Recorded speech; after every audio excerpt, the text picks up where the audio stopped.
In this devotional, I'm going to share with you three thoughts from Job chapter 13, verses 13 through 18, where I'll ask the question, why is Job so confident?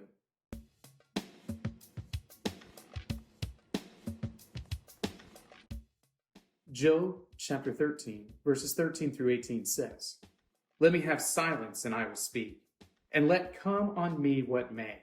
Why should I take my flesh in my teeth and put my life in my hand? Though he slay me, I will hope in him, yet I will argue my ways to his face. This will be my salvation, that the godless shall not come before me. Keep listening to my words, and let my declaration be in your ears. Behold, I have prepared my case. I know that I shall be in the right." Job's argument to his friends is that if he were just able to plead his case before God, there is no way that God would find him guilty, that God would somehow have to change his mind about all the suffering that Job has experienced.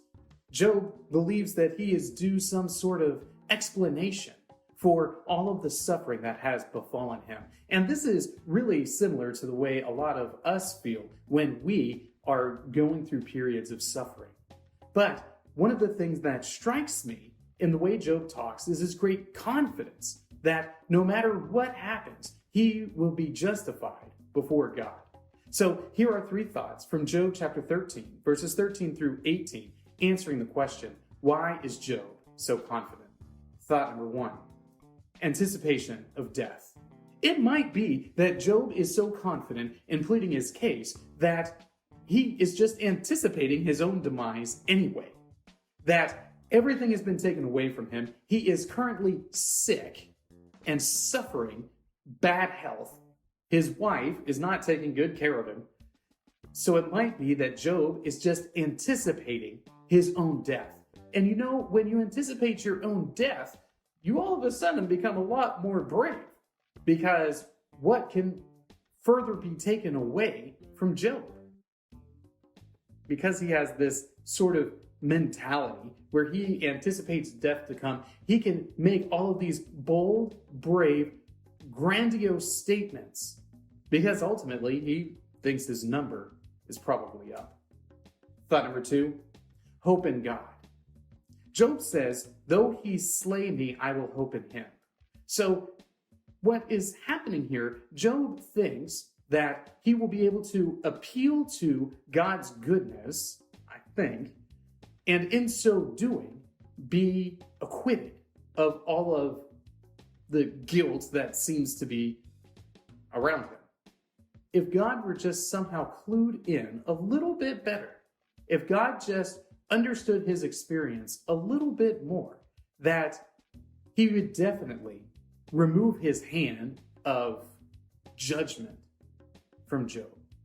Job has this hope in God that the Lord will see him through, even though he believes that God is being unjust towards him. Thought number three, belief he is right. This is probably the main reason why Job can be so confident.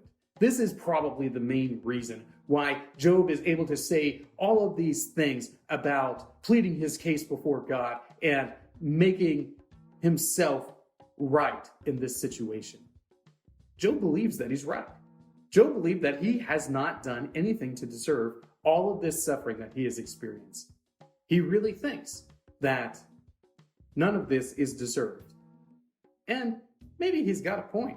The Lord himself says that Job is righteous and blameless, and that he is ever so devout. But in claiming that he is right, in his diehard belief, in his own being correct on this issue, he is making claims about God and his administration of justice in the world. If Job is right, and he is completely innocent of all wrongdoing and doesn't deserve any of this suffering, that means that God is wrong in allowing him to suffer. And what we will find as we come to the end of the book of Job is that Job was not right. His belief and his being right made him very confident, but ultimately the Lord crushes all of that confidence when he finally shows his face and gives Job that opportunity to speak. These three thoughts come from the assigned reading of Job, chapters 13 and 14. If you'd like to read through the Bible with me, you can do so by subscribing to this channel, by clicking on the link in the description, or by joining the Facebook group Through the Bible, where we are reading the text of Scripture together.